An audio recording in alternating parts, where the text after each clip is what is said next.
So we're here with Maggie at Blue Steel Guns. Maggie, we always appreciate you filling us with the wealth of knowledge that you have. So I wanted to ask you, now that we're after the election, supposedly, here we are a few weeks after the election, has the demographic of gun buyers changed in any way? Because we had this mass, I mean, nobody's ever seen the first-time gun buyers like we saw from the last several months. Has the demographic changed at all? Who's buying guns now? Who's buying guns now? Everybody's still buying guns. And it makes me so excited to be there for the first-time gun buyers, as well as the people that are like, well, heck, I managed to find this stellar deal on whatever it is that you have just bought and needed, that missing piece from that collection or whatever it is. And it's so cool to help those people too when you can. It's all the same. The worry is still, will I be able to keep my guns now that I've purchased them? Well, there's a paper trail, so they know what I have. And no. We don't tell the ATF how many you bought. We don't hand them those serial numbers and like those belong to Mark. Look, Mark's taking home another gun today.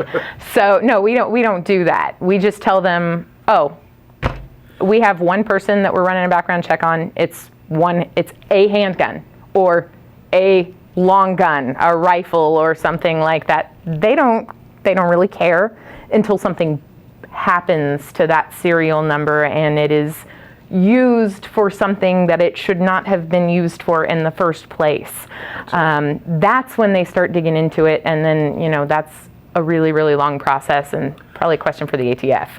So, from what I understand, and you're going to know a lot more about this, is that they don't track, like there's no records of the guns that I own anywhere unless there's a multi-gun purchase. Is that the case? So like if I come in and I buy 4 guns, that is tracked, but if I come in and buy 1, that is not? That's only tracked for about 6 months, and that's to make sure that those firearms, those multiple handguns only, you could come in and buy 20 shotguns and 15 rifles, and they don't care. Like, you want all the hunting rifles you can have, go for it. Buy me out. I'll write a big check. We'll trade sides in the counter. But seriously.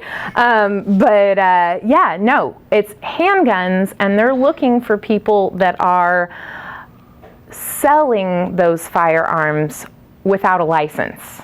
Because to do this legally, you got to pay the government some money, and they get money for us staying in business. We pay them every year for our license. We pay a lot of money to the ATF for all this stuff, and then they're just making sure that the firearms that you have purchased are staying in your collection, and you're not out there selling them to people who can't pass a background check and couldn't come in here and buy those guns legally.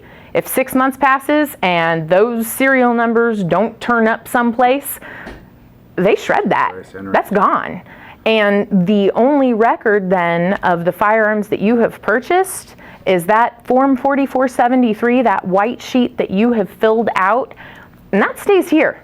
I don't give any of that out. Nobody's getting away with that stuff. That stays here until we go out of business, and then it goes to a big, gigantic storage locker someplace in the deep, deep, dark caves of the earth where it isn't filed in the out of business records facility. And if somebody needs to find that serial number from that gun store that's now out of business, they got to go back there, and someone has to hand look and dig for that one sheet with that one serial number. Yeah, good luck. That's going to take some time. I do not envy them that job, but somebody's got to do it, right? So, Well, Maggie, gosh, thank you so much for this information. It's always good to get your expertise on this. Talk to you again about this soon. Thank you so much for having me. It is always a pleasure, Mark. Thank you. Absolutely. Bye, Internet.